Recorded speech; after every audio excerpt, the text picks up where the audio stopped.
WWE has been doing their tapings of the show. I'm gonna get the dates up here. Um, and they last week was a double taping of Raw. They were be this week, and next week's show is taped, and then they're doing them for SmackDown. What do we think of this, Sarah? So it's one of those things that I have differing opinions on based from a fan perspective and a human perspective.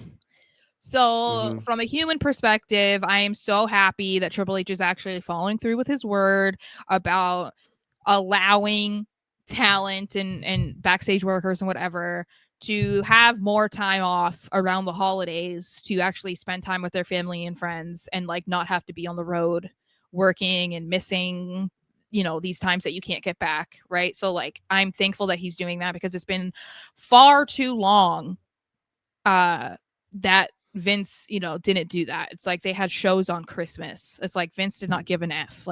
So I'm glad that Triple H is not continuing that.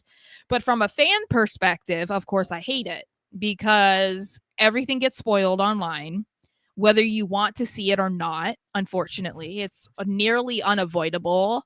And so that I think, takes the excitement out of what's going to happen next week out of it a little bit because even if you try to avoid it as much as possible, you're probably going to see something. Or if you are impatient, you could very easily just Google it and spoil it for yourself. So like that kind of sucks. I also think it, for us, especially like because we sit here and do Raw rewinds and SmackDown breakdowns, like it kind of takes a hit for us too, because people already are going to know what happens next week this week. So why do we need to wait to talk about next week? You know what I mean? Like how many people are going to be tuning into streamers and stuff like that. But like I said, like I would say that it's more of like a 70-30 split, more leaning towards like I'm happy as a human being that these people are getting time off and like 30% being selfish, So yeah. At the end of the day, yeah, the double taping spoilers peeves me. It annoys me a little bit, but I don't really care, to be honest with you. I think most people just feel doesn't. that way, like we're saying.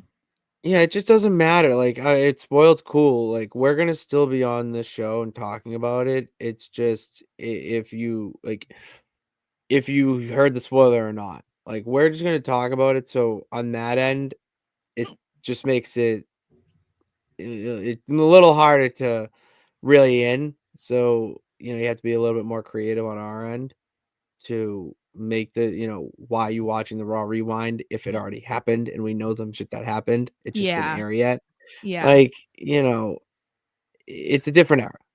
But for It's absolutely morale and stuff like that, it's like you need it. so important that Triple H is doing this and doing it early. So Like he kind of did this last year, but I think they figured out a different way. Like I think they did specials and stuff instead of just doing double tapings.